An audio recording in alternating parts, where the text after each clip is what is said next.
تاجیکستان از روی معاش میانه از کشورهای عضو اتحاد اقتصادی اوراسیا عقب مانده است.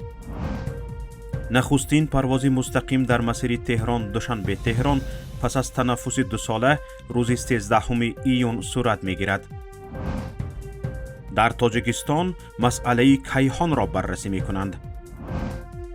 تاجیکستان می خواهد با درخواست از روسیه به پایگاه معلومات شهروندان استرداد شده از تاجیکستان دسترسی پیدا کند.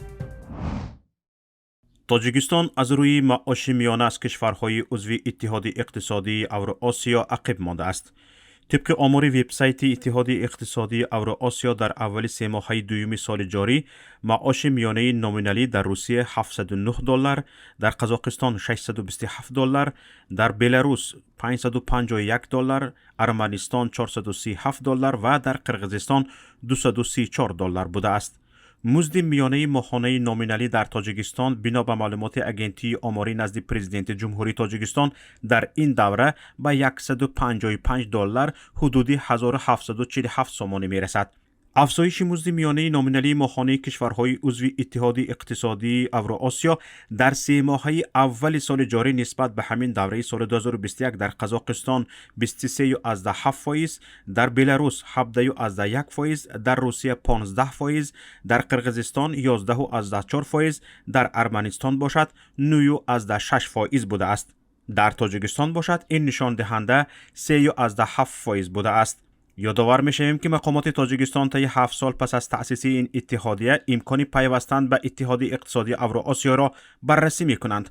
تاجیکستان یگانه کشور در فضای پساشوروی باقی می‌ماند که تا حال در قطار فقیرترین کشورهای جهان قرار دارد.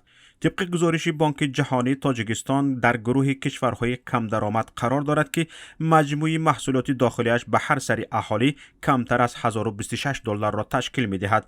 به این گروه 31 کشور جهان اکثراً کشورهای افریقایی شاملند. مجموع محصولات داخلی به هر سری اهالی در تاجیکستان در آخر سال گذشته $885 را تشکیل داده است. نخستین پرواز مستقیم در مسیر تهران دوشنبه تهران پس از تنفس 2 ساله بر اثر پاندمی روز 13 ایون صورت میگیرد.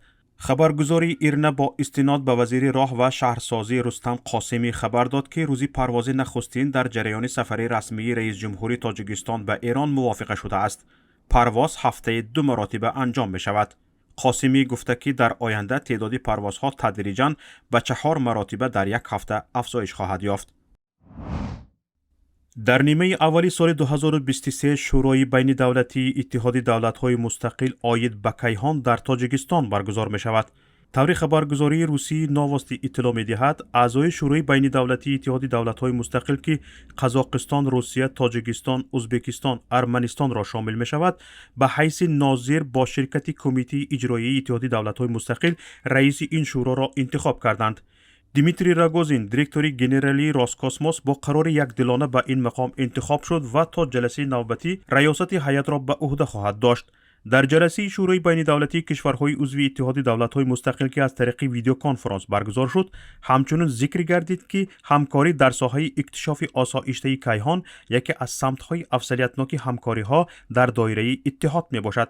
همچنین در جلسه نقشه کاری شورا برای سالهای 2022-2023 تصدیق شد.